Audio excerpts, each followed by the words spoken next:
Shalom Bapak Ibu, saudara-saudari yang terkasih dalam Tuhan kita Yesus Kristus. Jumpa lagi dengan saya dalam ulasan singkat hari ini tentang dua tokoh perintis reformasi sebelum Martin Luther.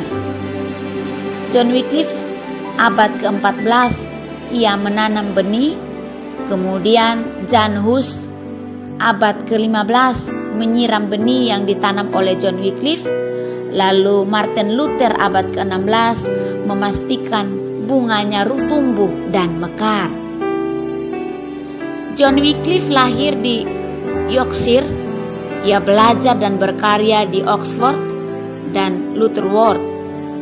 Seiring dijuluki sebagai bintang fajar reformasi, karena bagaikan bintang fajar ia mulai menerangi kegelapan yang masih meliputi pandangan gereja pada masa itu melalui gagasan-gagasan pembaharuannya yang kemudian menjadi pilar-pilar reformasi gereja. John Wycliffe dengan berani ia menolak pandangan gereja yang dianggapnya telah menyimpang. Kontribusi Wycliffe yang terpenting adalah usahanya untuk menerjemahkan Alkitab bahasa Latin ke dalam bahasa Inggris yang dapat dimengerti oleh kebanyakan orang. Ini adalah salah satu karya besar yang tidak pernah dilakukan selama berabad-abad. Karena perjuangannya Wycliffe, ia ditolak, dibenci, dan dikucilkan. Pada tahun 1415, 30 tahun setelah meninggal, Wycliffe ditetapkan sebagai penyesat oleh konsili di Konstanti. Perintah pun dikeluarkan untuk menggali kembali tulang-tulangnya lalu dibakar dan abunya dibuang ke sungai Swift. Namun mereka tidak bisa lagi menyingkirkan pengaruh Wycliffe, sebagaimana aliran sungai Swift pada akhirnya bermuara di lautan Atlantik. Demikian juga pengaruh Wycliffe bagi dunia. Ajaran Wycliffe juga mencapai Bohemia, wilayah Ceko sekarang, khususnya melalui pribadi dan karya seorang imam, yaitu John Hus, lahir di Husinec, Bohemia Selatan.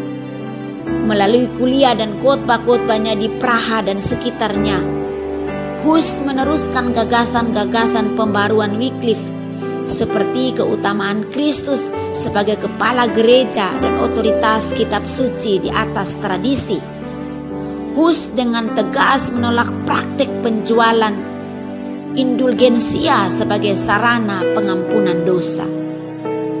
Setelah diadili di hadapan konsili Konstanz di Jerman, di mana Hus tetap teguh mempertahankan ajarannya, sehingga pada tanggal 6 Juli 1415 Hus menjalani hukuman mati dengan cara dibakar hidup-hidup di sebuah tiang.